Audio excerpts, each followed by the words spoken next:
Det her, det er grundstenen i hele knivproduktionen her på værkstedet. Det er det allerførste steps, når jeg begynder at tynde bladene ind. Det starter simpelthen her. Sådan en basse her, den vejer omkring 200 kilo. Det er noget hver rod, når de skal installeres. Og ja, de bliver sejlet fra Japan. Der er, så vidt jeg ved, kun 2 firmaer i Japan, der laver dem. Og det er her hele processen starter, hvor man ligesom står med, spænder bladene op i sådan 2 gibo, det bræt her, og så begynder at tynde ind på de meget, meget store slibesten. Og det er simpelthen, det er cremen, det er her det hele starter, det er fundamentet bag hele mit håndværk.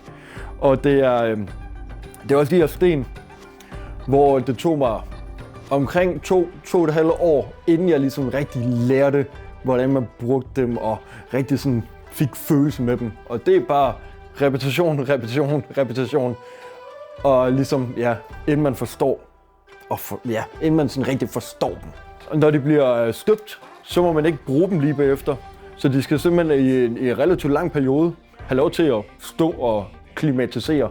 Det er også derfor, jeg altid skal være ret godt med på bestillingerne af dem, fordi når de bliver fragt til Danmark, så skal de også ligesom have lov til at stå og temperere lidt, om man så må sige.